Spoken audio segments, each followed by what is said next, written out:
Hello, Tennessee conservatives. This is Paula. I'm filling in for Brandon this week. He is out on the road, and it is time for the Big 7 weekend update.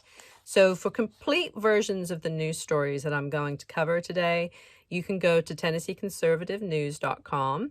And while you're there, be sure to sign up for our free daily e-newsletter. So, here we go. Number 1. Metro Nashville City Council creates another magnet for illegal aliens to come to Tennessee. The Metro City Council approved a near $2 million grant for immigration legal services in their session on Tuesday. The grant utilizes funds from the American Rescue Plan, which, as you know, is bankrolled with American taxpayer dollars. And it's going to be split between two organizations. The first is Tennessee Immigration and Refugee Rights Coalition, and the second is Tennessee Justice for Our Neighbors. So these organizations state that with the funds, they will upscale their immigration legal services and provide pro bono assistance to immigrants in Davidson County so they can have easier access to DACA work permits, green card applications, asylum, and immigration relief programs. The majority of the Metro City Council supported the measure, and the resolution passed with a voice vote with only ayes. Councilman Kobe Sledge abstained from the vote. And prior to Tuesday's vote, the Budget and Finance Committee approved the resolution with a unanimous vote. Okay, number 2. Country Music Association bans Confederate imagery for 2022 festival. The Country Music Association has made the decision to ban Confederate imagery of any kind for the first time, stating that they want to make the event more inclusive. They state in their event policy on their website that any behavior that causes one of our attendees to fear for their personal safety will not be tolerated, and this is inclusive of any displays of the Confederate flag. The CMA Festival is following in the footsteps of the only other country music event to outright ban Confederate imagery, and that's Stagecoach, which was held in Indio, California. I would like to personally invite you to the Tennessee Freedom Summit. This is our second annual event. We've got a great group of speakers. In fact, if I have your mailing address, which I may have, you should be getting an invitation in the mail that looks something similar to this. You see that puppy right there? We've got great speakers. Now, what is this thing going to be about, briefly? If you go to TennesseeFreedomSummit.com, what you're going to discover is what's really happening in Nashville, what's really happening in the counties all around Tennessee. Information that you will not hear from the national talking heads, information that is only really held by those that are in the trenches working to make Tennessee free. So who do we have here? We've got Dennis Powers. He's going to talk to us about illegal immigration and social media censorship and how we can get legislation hopefully through next session. We've got a lot of people fighting us, the left-leaning corporations that fund the Chamber of Commerce and the NFIB always try to stop this type of stuff, but hopefully we will have enough conservative voices up there to get it through. We've got Janice Bowling, who's going to be talking about nullification, how we can really assert our state's rights. We're going to hear from Robin Steenman, who is really the founder of the Moms for Liberty movement here in Tennessee, how we can take back our schools and get involved and be effective in local government. We've got Alex Abernathy, who's going to discuss kind of the Tennessee media situation that we have here. We've got Lori Cordoza-Moore, who's going to talk about protecting our children. We're going to have Ann Roth to talk about how Christians can engage in their communities and in their culture and politically. And we're also going to have Tori Venable of Americans for Prosperity and Gary Humble are going to be on our Brain Trust panel to talk about issues relevant to Tennessee. And I may have left some people out, but you get the deal. Now listen, we have limited seating. And I've done many events in my career where I have limited seating, and people always cry to me, can you fit me in? Can you put me somewhere? And I have to say no. Because once the tickets are sold, they're sold. With the room is only so big. We can only put so many seats in there before the fire marshal gets on to us. So if you want to get your tickets, get them now before they're gone. And hey, if you don't want to come, Get a ticket, give it to a friend, send them there. It's going to be in beautiful Nashville. We're going to start off at the Bold Patriot Brewing for an evening of fellowship where we're not pressed for time, so we can just hang out and talk. And then we're going to move on to the Hilton Garden Inn in downtown Nashville. It will be a good time. Okay, number 3, tax breaks total $280 million amid skyrocketing revenues. Tennessee lawmakers approved $280 million worth of tax reductions for fiscal year 2022-23. And this includes a license plate break and grocery sales tax cut set for August, complemented by the annual sales tax holiday. But considering the state's budget hit $52.8 billion for fiscal 2022-23, starting July 1st, and revenue for this budget year continues to soar past projections, some question exists whether the state went far enough in returning money to taxpayers. The state had $2.7 billion in surpluses to work with as it prepared for the next fiscal year. This April alone, state revenues hit $3 billion, exceeding budget estimates by $915.3 million. So far this budget year, revenues are $3.4 billion more than estimated from August 2021 through April, which is a growth rate of 19.12%. That should be 19.12%, I guess. Anyway, so what this means is in August, when we get this grocery tax cut, it only includes non-prepared foods. So the estimated saving for a family will be, are you ready for it? $15 for the month. Woo! I'm sure that's going to go a long way with helping with your grocery budgets, right? Okay, number 4.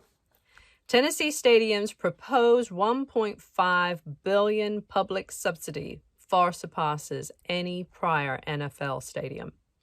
A new report from Sycamore Institute shows that their proposal for the new Tennessee Titans Stadium includes the highest total amount of public subsidies for an NFL stadium at a proposed $1.5 billion, while bringing limited public benefit in return. That commitment was part of $1.5 billion in total stadium commitments lawmakers have made in the past 18 months. In a comparison of 10 new NFL stadium proposals since 2008, the new Nashville Stadium includes more total public funding than any previous NFL stadium proposal and includes an estimated 68% public financing, which is higher than any proposal since the $700 million Lucas Oil Stadium built in Indianapolis in 2008, which relied on 86% public financing. The state of Tennessee has committed $500 million to the project, paid an estimated annual $55 million payments on bonds, while the Nashville Sports Authority is expected to take out $1 billion in revenue bonds that will be paid for through sales taxes and other sources. The state is committed to sending 5.5% of the sales tax for stadium purchases and 2.5% of the sales tax in a new mixed-use development on 130 acres near the stadium, while Nashville has made a similar commitment of sales tax dollars. Davidson County is also set to pass a 1 percentage point increase in hotel-motel tax that will be allocated to the stadium costs. All right, on to number 5.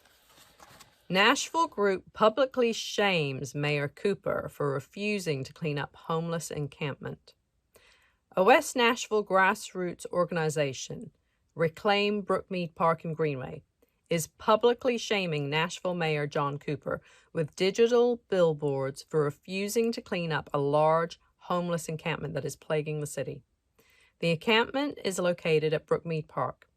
The park is currently closed to the public because it is overrun with the homeless population in the city.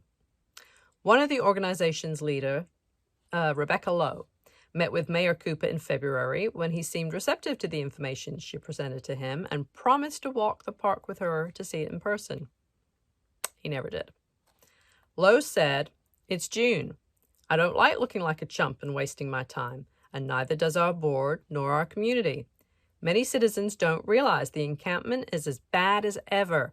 This needs to be rectified. We thought billboards would clear that up, and if they miss a billboard, we have other ways coming up that they might notice.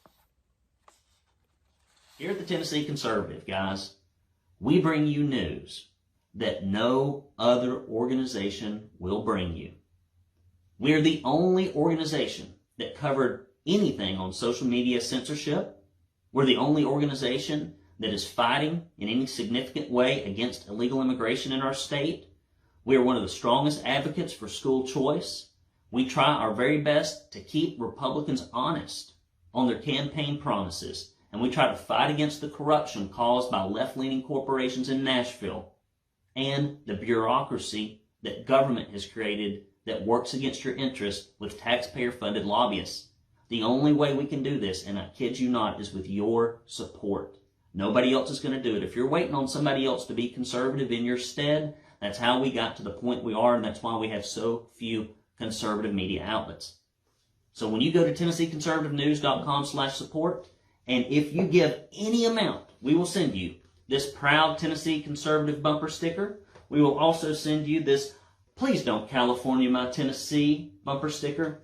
And we will send you a directory, and I hope this thing changes in the primary, of all our state Republicans, both at the House and at the Senate level, so that when they try to do shenanigans, you can call them and tell them to stop. And when they try to do good things, you can ask them to go forward. And finally, if you give $50 or more, or a recurring donation of $10 or more, you will get this proud Tennessee Conservative tumbler. Now, this tumbler was made from the melted down sword of Excalibur. It has magical properties. It will imbue you with superpowers. It will correct all of your vitamin deficiencies. It also cures most rheumatoid arthritises. And if you were to take this, and if you were to put all the campaign promises in here that are made on the campaign trail, this also has, like Wonder Woman's magic lasso, it has the ability to get truth out of people. If you put most Republicans' campaign promises in here, which would fill it up to the very brim, and you close the lids and you waved your hand over it and then you poured it out, you would get about 3 drops of conservative policy. That is how magical this tumbler is, and it helps conservative messages and news get out there. Guys, I need your help. Go to TennesseeConservativeNews.com/support. I'll plainly tell you, last year, we got our taxes back. I put $65 grand into this puppy. So when you say, well, I don't have any money I can't give, I'm going to have to call BS on that. Get in the fight. Give today. TennesseeConservativeNews.com/support. I can't do it without you. Don't wait for somebody else to do it, because it ain't going to get done. Number 6. Tennessee slapped with suit alleging failure to give veterans employment preferences. A sergeant in the National Guard filed suit against the Tennessee Departments of Safety and Human Resources on Tuesday, alleging that state officials failed to give him, and potentially hundreds of other applicants seeking jobs in state government, veteran preferences in hiring.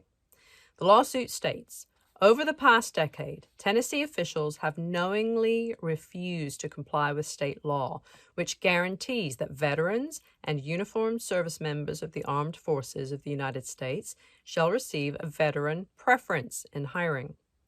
The attorney for the plaintiffs cited Governor Bill Lee's campaign last year, touting Tennessee's lack of vax mandates, calling for, quote, cops in New York, all the way to sheriff's deputies out in L.A. We want you to join the Tennessee Highway Patrol.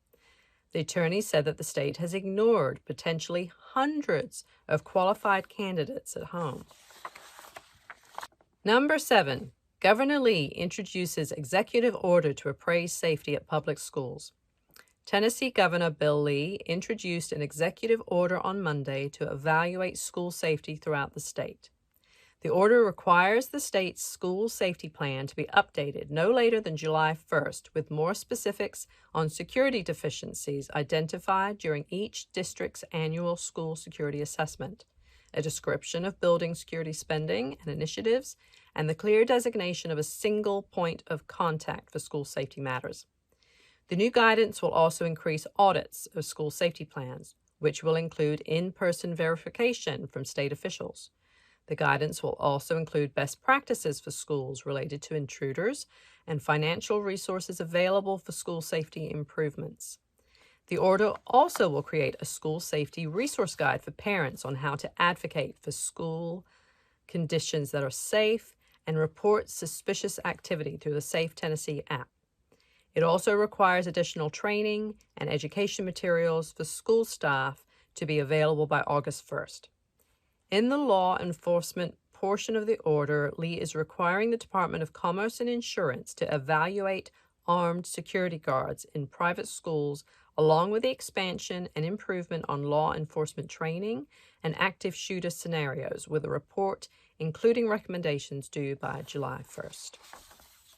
Okay, guys, that was the Big 7 for this week. Of course, this is only a tiny fraction of the stories we covered, so head on over to TennesseeConservativeNews.com for the rest, and be sure to look for the Tennessee Conservative anywhere that you listen to podcasts. I hope you all have a fabulous weekend. Goodbye.